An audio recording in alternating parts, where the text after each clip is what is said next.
নিশ্চয়ই ভালো নাই, শব্দ নাই।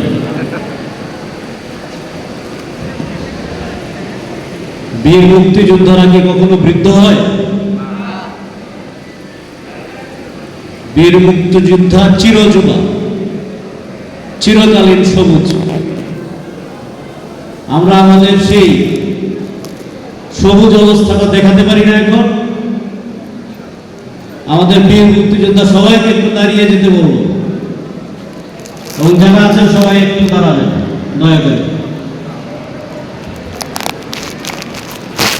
আমি স্বাধীনতা ও জাতীয় দিবস, মহান স্বাধীনতা ও জাতীয় দিবস, মহান স্বাধীনতা ও জাতীয় দিবস, বীর মুক্তিযোদ্ধা, বীর মুক্তিযোদ্ধা, বীর মুক্তিযোদ্ধা। ধন্যবাদ, সবাই বসুন। আজকে এই বীর মুক্তিযোদ্ধা এবং শহীদ পরিবার সংবর্ধনা অনুষ্ঠানে আগত জাতির শ্রেষ্ঠ সন্তান, গাইবান্ধার সূর্য সন্তানগণ, আপনারা দাঁড়িয়ে যে দৃপ্ত উচ্চারণ করেছেন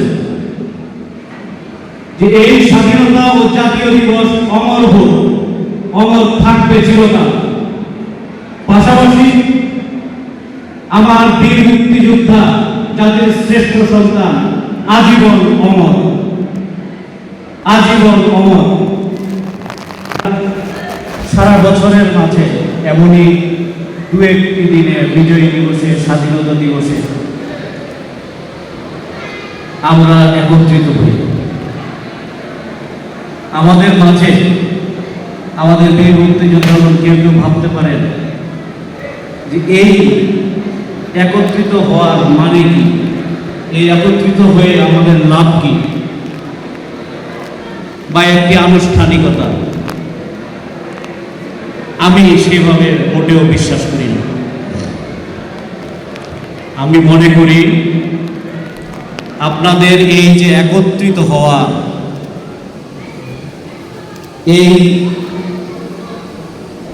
এই সমাবেশ থেকে একটি আলো হচ্ছে, যে আলো সারা দেশকে, দেশের মানুষকে, নতুন প্রজন্মকে পথ দেখাচ্ছে। এই সমাবেশ থেকে একটি উচ্চারণ বেরোচ্ছে, স্বাধীনতার শক্তির উচ্চারণ, অন্যায়কে ভাসিয়ে দেওয়ার উচ্চারণ, বৈষম্যকে ভেঙে চুরে চুরমার করে দিয়ে শোষণ মুক্ত একটি সাম্যের সমাজ গঠনের উচ্চারণ। এই উচ্চারণ অনেক বেশি গভীর, অনেক বেশি শক্তিশালী।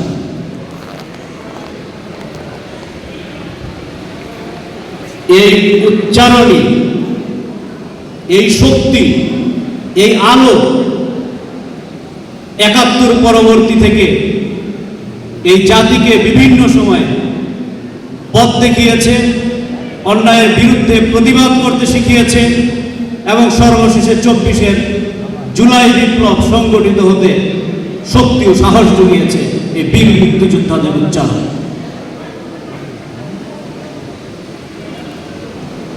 আপনারা মোটেও কিঞ্চিত কর্ম,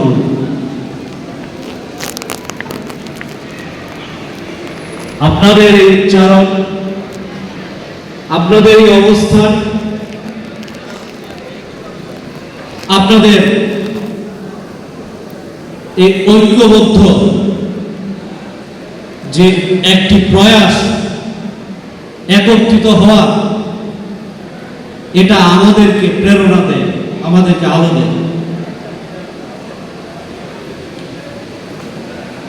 আমি আমাদের পূর্ববর্তী সকল বক্তাকে ধন্যবাদ ও কৃতজ্ঞতা জানাবো, বিশেষভাবে আমাদের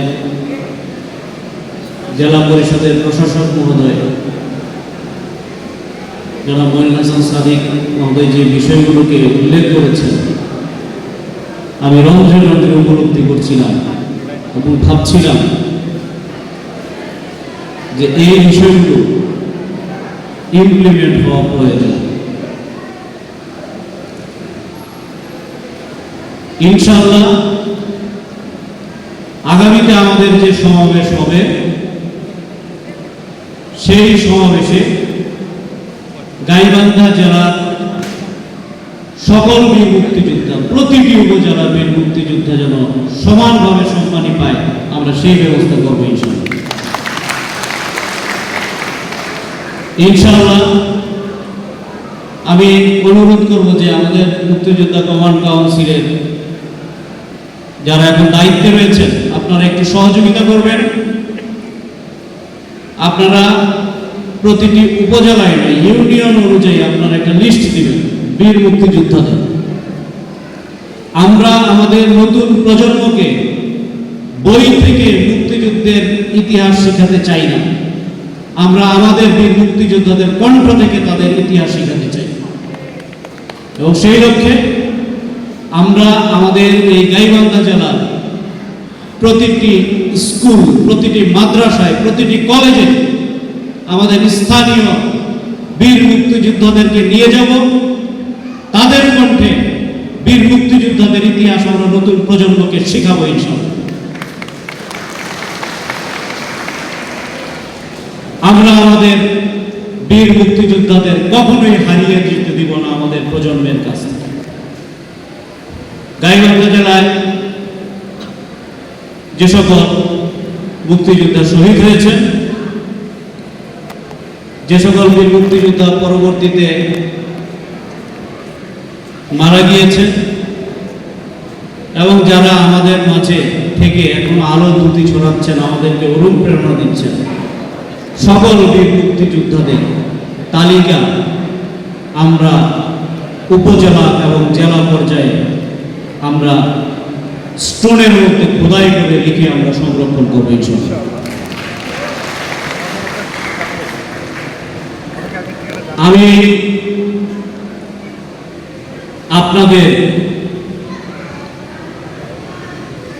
আপনাদেরকে আমি অনুরোধ করব, আপনারা এই আমাদের জন্য দোয়া করবেন যাতে বর্তমান সরকার এবং প্রশাসন আমরা সবাই মিলে আপনাদেরকে সঠিক সম্মানটুকু আমরা যেন দিতে পারি, আমরা যেন আপনাদের পাশে আজীবন দাঁড়াতে পারি। এই গৌরবটুকু, এই অহংকারটুকু যেন আমরা করতে পারি যে আমরা আমাদের বীর মুক্তিযোদ্ধাদের পাশে দাঁড়িয়েছি, তাদের সেবা করতে পেরেছি, তাদের খেদমত করতে পেরেছি। আমি অত্যন্ত দুঃখ ভারাক্রান্ত হৃদয়ে দেখি যে আমাদের বীর মুক্তিযোদ্ধা দল বিভিন্ন সময়ে আসলে বয়স তো একটি আমাদের নিয়তির বিধান, আমরা অসুস্থ হয়ে যাই, আমরা মনের দিক দিয়ে আমরা প্রবল একটি অবস্থায় থাকলেও অসুস্থতা আমাদেরকে তাড়া করে ফেলে। আপনারা দয়া করে আমাকে একটু সহযোগিতা করবেন, আপনাদের একটু সহযোগিতা আমি চাই। আপনারা যে যেখানে বা পরিবারের সহযোগিতা চাই, গাইবান্ধা জেলার যে কোনো বীর মুক্তিযোদ্ধা যে কোনো ধরনের আপনারা অসুস্থতার মধ্যে আছেন, এই তথ্যটুকু যেন আমি জেলা এবং উপজেলা প্রশাসনের মাধ্যমে শুনতে পাই, আমাদের কমিটির মাধ্যমে শুনতে পাই। ইনশাআল্লাহ সারা বাংলাদেশের কথা আমি জানি না, সরকারের পক্ষ থেকে অন্তত গাইবান্ধা জেলায় আমার কোনো বীর মুক্তিযোদ্ধা কোনোভাবে বিনা চিকিৎসায় থাকবে না। আজকে আমরা যেভাবে পারি আমাদের জেলা পরিষদের প্রশাসক মহোদয় আছেন, আমরা একত্রে বসে এটির সমাধান করবই করবো ইনশাআল্লাহ।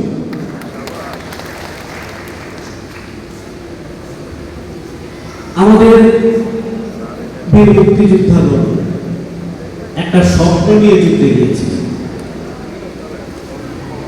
আমরা কিন্তু শুধু যুদ্ধের ইতিহাসটা শুনি যে অমুক জায়গায় গ্রেনেড মেরেছে, অমুক জায়গায় এই করেছে সেই করেছে, সেটা যুদ্ধের অংশ। স্বপ্নটা কোথায়? আমি কি স্বপ্নটা জানি? বীরশ্রেষ্ঠ অমুক এইভাবে যুদ্ধ করেছে, বীরশ্রেষ্ঠ অমুক অমুক জায়গায় যুদ্ধ করেছে এবং এইভাবে তিনি শহীদ হয়েছেন, সেইটুকু জানি। আমি কি আমার বীর মুক্তিযোদ্ধা যারা যুদ্ধ করেছেন তারা কি স্বপ্ন নিয়ে যুদ্ধ করেছেন, কি আশা নিয়ে যুদ্ধ করেছেন, দেশটাকে কোথায় দেখতে চায়, জাতিকে কোথায় দেখতে চায়, কোথায় বাংলাদেশকে দেখতে চায়, তার নতুন প্রজন্মকে কোন জায়গায় দেখতে চায়, সেটি কিন্তু আমরা কখনোই অনুভব করিনি, শুনতে চাইনি, জানতে চাইনি। গাইবান্ধা জেলায় আমরা যে সকল বীর মুক্তিযোদ্ধা আপনারা রয়েছেন, আপনাদের প্রত্যেকের কাছে আমরা যাব, আপনাদের এই আকাঙ্ক্ষাগুলোর কথা, আপনাদের স্বপ্নগুলোর কথা আমরা ভিডিও রেকর্ড করব। আমরা দেশকে আপনারা কোথায় দেখতে চান সেটা আমরা ভিডিও রেকর্ড করব। আপনাদেরকে ভিডিও রেকর্ডের মাধ্যমে আমরা একটি ডকুমেন্টারি তৈরি করে নতুন প্রজন্মের কাছে আপনাদের মাধ্যমে মুক্তিযুদ্ধের ইতিহাসটিকে আমরা ধরে রাখতে চাই। এ বিষয়ে আপনারা আমাদেরকে এবং মুক্তিযুদ্ধ পরিবার আমাদেরকে সহযোগিতা করবেন এই প্রত্যাশা ব্যক্ত করছি। পরিশেষে আপনি আমার বক্তব্য শেষে আমি আপনার এখান থেকে দাঁড়িয়ে আপনার কথা শুনবো, দাঁড়িয়ে কথা শুনবো। উনি বাদেও যদি অন্য কেউ কথা বলতে চান, সেটা যদি বিকাল পর্যন্ত কথা আমার শুনতে আমি এখানে দাঁড়িয়ে শুনে যাব। আপনারা দীর্ঘক্ষণ ধরে অপেক্ষা করছেন, কষ্ট করছেন সকাল থেকে। আপনাদের জন্য একটু রিফ্রেশমেন্টের আয়োজন রয়েছে, নাস্তার আয়োজন রয়েছে, সেটি আপনারা গ্রহণ করে যাবেন এবং আপনাদের মাধ্যমে আজীবন যেন এই দেশ, এই জাতি মুক্তিযুদ্ধের চেতনার শক্তি ধারণ করে এই দেশকে গড়ে তুলতে পারি, আমরা এই প্রত্যাশা ব্যক্ত করছি এবং এই তৃপ্ত উচ্চারণ করছি যতদিন পর্যন্ত আমাদের বীর মুক্তিযোদ্ধাগণ এই জাতির মাঝে বেঁচে থাকবে ততদিন আমার জাতীয় পতাকা পথ করে উঠবে, ততদিন আমার জাতীয় সঙ্গীতের মধ্যে সুর বাজবে, ততদিন এই বাংলার আকাশে বাতাসে সামনের গান চলবে, বৈষম্য চুরমার হবে, সমতার বাংলাদেশ প্রতিষ্ঠিত হবে।